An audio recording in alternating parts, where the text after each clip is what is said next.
Search is on for the vandals who covered subway cars top to bottom with graffiti. The transit workers group Progressive Action tweeted out these photos of the graffiti. The MTA tells us someone spray painted colorful messages on 11 train cars at Jamaica Yard in Queens. Vandalism comes at a time when officials report the number of subway graffiti incidents have fallen after 5 years of rising.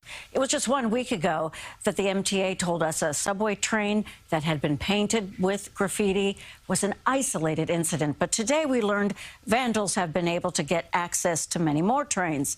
So who's patrolling underground and in the train yards? It's happened again. A subway train has turned into this, with top-to-bottom, end-to-end vandalism. This E-train, so freshly painted it was still wet, was discovered early Wednesday near World Trade Center, brought here to Jamaica, Queens, for a cleaning that will take days and cost thousands of dollars. Riders notice this is not the first time, causing them to wonder who is getting so close, and is it becoming the paint-splattered 1970s or 80s all over again? Definitely don't want the times to come back to that. The Metropolitan Transportation Authority is investigating, telling us vandals trespassed deep inside a tunnel between stations to a so-called layup area where trains can be left overnight in areas dark with few, if any, cameras and where patrols are not guaranteed. Patrol. We should have patrols. The MTA told us it is the NYPD's responsibility anywhere on tracks between the stations. But when we reached out to police demanding to know how vandals manage the time and access to do this, we're told only that there are no arrests yet and questions about security protocols must be answered by the MTA. On the internet, there are some messages that indicate this may be sparked by the deaths of 2 legendary graffiti artists. Oh, it's awesome. It's awesome. It looks cool. Well, the MTA doesn't think it's awesome because it costs tens of thousands to clean. A police pursuit in the Bronx ended with an 18-year-old suspect shot several times and in critical condition after he allegedly fired off 3 shots at NYPD officers with this semi-automatic handgun during an arrest. The 3 officers observed 2 men spray painting graffiti. The officers stopped their vehicle and approached the individuals, who both fled on foot. As the officer struggled with the man in an attempt to arrest him, the subject pulled out a semi-automatic handgun and fired at least 3 rounds at the officers. The 3 NYPD officers returned fire, the hail of bullets breaking apart that gun. It started with graffiti, Shannon, and it ended in gunfire. They spotted 2 men spray painting graffiti on a storefront, and police are still searching for that second suspect who fled on foot. Whether they are stopping someone who is making graffiti or responding to a known shooting, there are just way too many guns out on the streets nowadays. Those 3 officers were in uniform and on patrol near 3rd Avenue and 153rd Street early this morning when they saw 2 suspects spray painting graffiti on a storefront a few blocks down this road. And this is another look at that gun that was recovered and used by the suspect. You can see it is in pieces, shattered by the exchange of gunfire. They are still searching for that second suspect. A surge in gun violence isn't the only sign New York is returning to the good old bad days. The bad old days, pardon. Graffiti is popping up all over the city, and Mayor de Blasio has decided not to spend money to fix it. CBS 2 political reporter Marcia Kramer live in Harlem with the latest. Marcia. Well, Dana, if you've been wondering why the city's a whole lot more colorful and not in a good way, well, it's because the budget for removing graffiti has disappeared. And not everybody's happy about it. In a depressing sign of the times, a return to the bad old days of the 70s and 80s, graffiti has been popping up all over the city, on storefronts, buildings, construction barricades, the Fairway sign on the West Side Highway. The city has zeroed out the budget for graffiti removal citywide. This is a problem, and it means that the graffiti is only going to get worse. And that's not all. CBS 2 has learned that 311 is no longer taking graffiti complaints. The 311 website says the graffiti-free NYC graffiti removal program for residential and commercial buildings has been suspended indefinitely. It's horrible. I mean, it's a disgrace. At least 24 subway cars were vandalized with graffiti, and the NYPD is now searching for the vandals who managed to get away with the huge paint jobs. CBS 2's Hazel Sanchez has the details. It was a busy weekend for vandals elaborately painting graffiti on subway trains. Writer Francisco Otero says he's fed up. It's not fair for the people, you know, because they make the places ugly. The MTA says sometime in the overnight hours, 24 subway cars being stored in layover tunnels were painted with graffiti, including cars from the Q, G, M, 1, and 6 lines and the 42nd Street shuttle. These clearly weren't simple tags. Otero says he wants to know how the vandals can paint for hours without getting caught by police. They're not doing nothing about it. That's the problem. The MTA says 83% of the subway graffiti hits happen in underground tunnels where trains are laid up overnight or on in-service trains. I think a lot of this is obviously about the train yards. If there's anything we can do to help them secure those yards better, absolutely. That will be something that we'll focus on. The MTA says it costs thousands of dollars to remove the graffiti. Riders are worried they could foot the bill in the long run through higher fares. It has a zero-tolerance policy for vandalism, which takes valuable time, resources, and taxpayer dollars away from the system. A warning from Governor Cuomo to New York City Hall. The governor says the graffiti has got to go if you want New York City to come back. CBS 2 political reporter Marcia Kramer with the story tonight. Governor Cuomo has a message for his frenemy Mayor de Blasio, and he didn't spray paint it on Gracie Mansion or any of the other buildings around New York City where graffiti is springing up all too frequently. Get the graffiti off the building. Detergent, power washer, brush, get the graffiti off the building. I'm telling the mayor the cleaning up the city is important. You have a lot of negativity in the air now. Positive, progress, move forward. Graffiti sounds like a little thing. It's another sign of decay. A subway car covered from end to end in graffiti. It's a cool sight, a throwback to some, but how did the vandals get the time and access to this train? A devastating video of an F train defaced from one end to the other, top to bottom, doors, windows, everything covered in graffiti. The video was tweeted by the Police Benevolent Association, comparing it to the bad old days of the 70s and 80s when graffiti vandals covered the trains with their tags. The union called it a true sign of decay, one that we worked so hard to eradicate decades ago.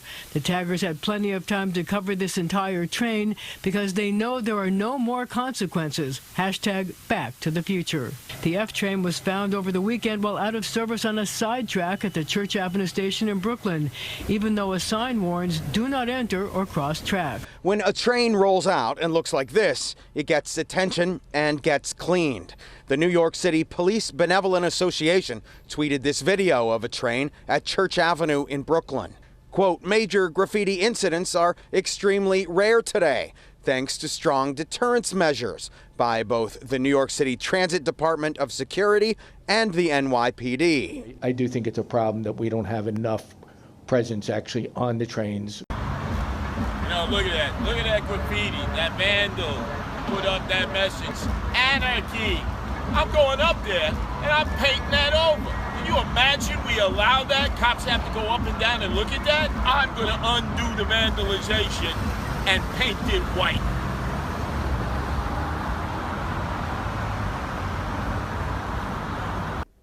Graffiti. We are seeing an ugly rise, cropping up on houses, storefronts, sidewalks, and even government buildings. When graffiti tags are spray painted onto public and private property, it is not art. Graffiti is vandalism, and it's against the law. Ignoring blatant defacements and other quality of life violations only allows them to grow and spread like a cancer. Graffiti is an eyesore. It costs home and business owners hundreds of thousands of dollars and tremendous efforts to erase it. We simply cannot go back to the days in the 1970s and 80s when the graffiti assault was the norm. Cleanup is now underway at the Gray Lady Oyster Bar on Manhattan's Lower East Side.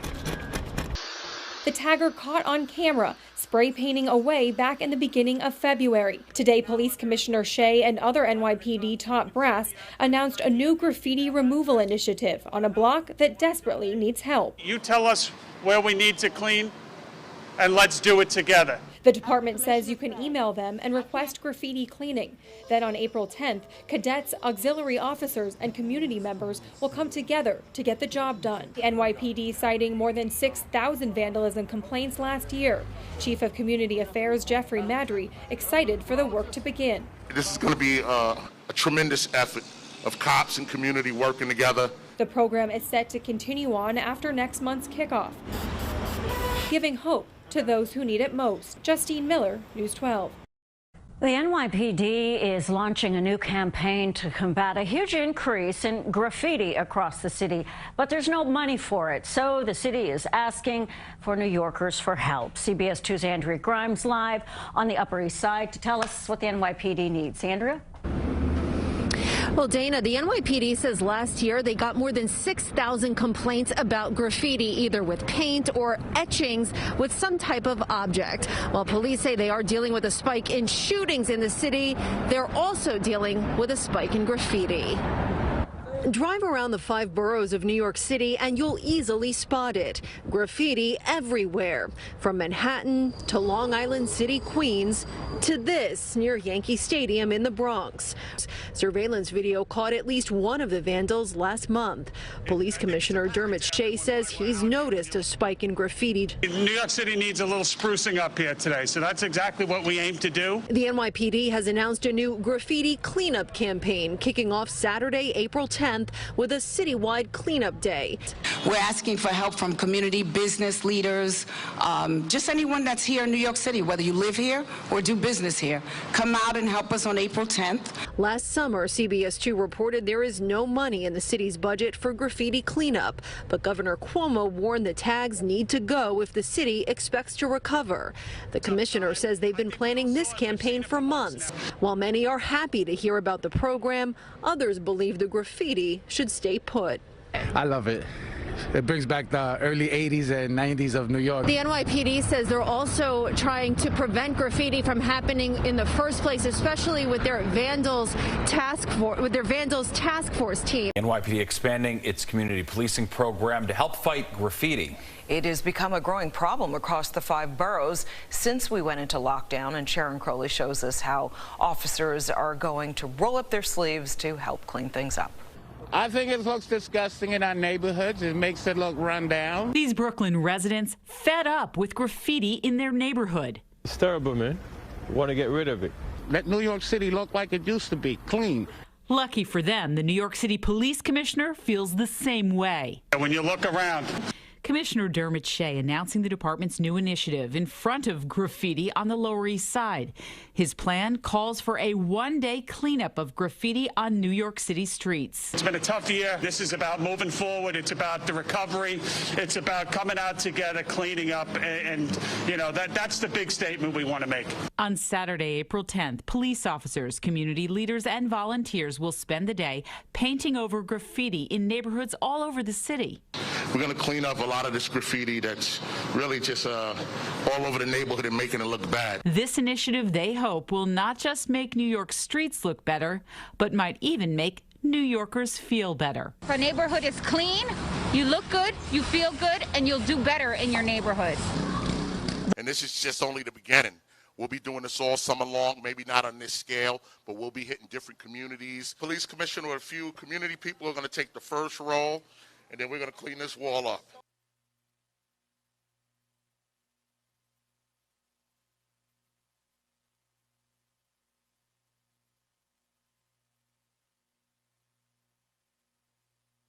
The NYPD hit the streets today to kick off a new campaign to combat a big rise in graffiti. The cleanup involves off-duty officers, volunteers, and a whole lot of paint. CBS New York's Dave Carlin has more. Getting a big job rolling was NYPD Commissioner Dermot Shea, taking what was a graffiti-covered supermarket building in Bushwick from marred and marked up to bright and bare. Dozens of volunteer painters included officers on their own time here, and hundreds more dispatched all across the city. The city gets thousands of community complaints about graffiti every year. On this NYPD map, the dots are on 537 locations, publicly and privately owned, that members of 300 teams responded to on Saturday. This is community and police working together, and starting today and every day. This is the way Bushwick has to be. Spreading so much more than paint. This fosters togetherness to spread trust. But it's a time to start rolling up our sleeves, getting to it. Rolling up their sleeves indeed. New Yorkers, big and small, dipped their rollers in fresh paint and took turns painting this once graffiti-filled wall. NYPD Chief of Community Affairs Jeffrey Madry says showing up united and making relationships is what this event was all about. And it'll be happening all throughout the 5 boroughs as a part of an NYPD community-wide cleanup effort. A lot of work to do, a lot of graffiti to clean up. Members of New York's finest and Brooklynites in the Bushwick community today standing side by side, working to give neighborhoods a new glow. This cleanup effort is going to be taking place all summer long. Graffiti, now a growing problem in Soho. The neighborhood's been the target of vandals in recent weeks. It looks like they take the taggers off. Next week they come back, spray it again. Stevens said he hadn't noticed more Soho graffiti than usual, but also admitted under his definition of a lot of taggings, he'd filed away memories of this city during the 1970s, when graffiti was everywhere. And he welcomed any efforts by the state, the city, or nonprofit groups to remove it. It is a sign of neglect, a sign of things out of hand. Quality of life is very important. You're going to see a big impact from the cleanup corps. They're going to be out there. They're hiring up as we speak. The NYPD told Fox 5 its first precinct cleaned up Soho graffiti in both April and May as part of a department initiative in response to fielding 6,000 graffiti complaints in 2020. To be honest, I do like graffiti artists in general, but if it's just tags or, random swatches, it doesn't actually add to anything.